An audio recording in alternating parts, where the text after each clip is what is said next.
The most powerful defense of American values. He also pointed out earlier that Donald Trump has not sacrificed anything in his life.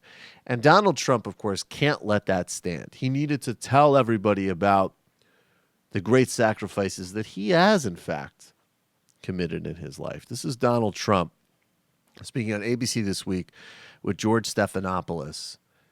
And he is going to explain all the sacrifices he's made. And then, of course, he's going to try to turn it around because the best defense is a good offense. Back on this family and their fallen son and their commitment to America. Let's attack them. There was a man named Khizr Khan speaking at the Democratic Convention. His son, Captain Humayun Khan, was killed serving in Iraq. And he had some very tough questions for you. He said you wouldn't have even let his son in America. He doesn't know that. I saw him. He was, very emotional and probably looked like a nice guy to me. His wife, if you look at his wife, she was standing there. She had nothing to say. Maybe she wasn't allowed to have anything to say. You tell me, but plenty of people have written that. She was extremely quiet, and she's been speaking, by the way. Right. It looked like she had nothing to say. A lot of people have said that.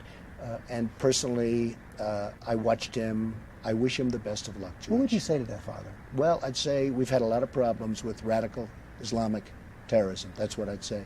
We have a lot of problems where you look at San Bernardino, you look at Orlando, you look at the World Trade Center, you look at so many different things. You look at what happened to the priest over the weekend in Paris where his throat was cut, 85-year-old beloved Catholic priest.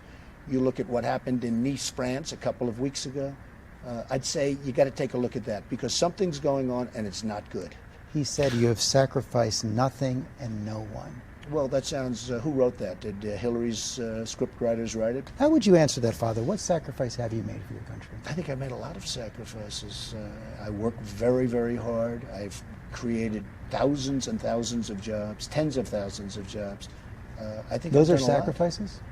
Oh, sure, I think they're sacrifices. I think when I can employ thousands and thousands of people, take care of their education, take care of so many things, even in military. I mean, I was very responsible, along with a group of people, for getting the Vietnam Memorial built in downtown Manhattan, which to this day people thank me for. I raised, and I have raised, millions of dollars for the vets. I'm helping the vets a lot. I think my popularity with the vets is through the roof. Yeah, which, you don't actually deposit the check, but fair enough. I guess he also made sacrifices because we don't have a system of indentured servitude anymore, and he actually had to pay employees. Another thing he legitimately sacrificed was his trust fund, because according to many estimates, according to one estimate that came out a while ago, there was several months ago, that if Donald Trump had just inherited the money that was on the way to him as the easy, soft trust fund baby that he is, he would have had more today if he just let that money sit and work for him than if he didn't embark on this fantasy-based asshole career of his where he constructs building monstrosities and does reality TV, which he's undoubtedly tremendously good at.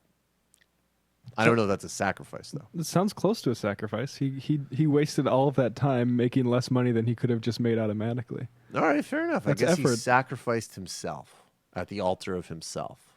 I'm going to sacrifice this whole country if you're not careful. Yeah. Just a lot of things that can be sacrificed. How about the biosphere?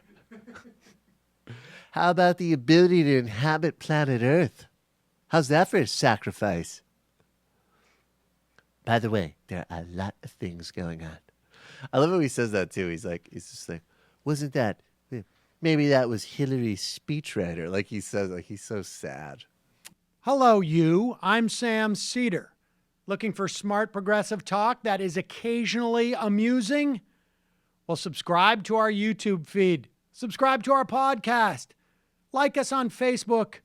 And just generally enjoy us.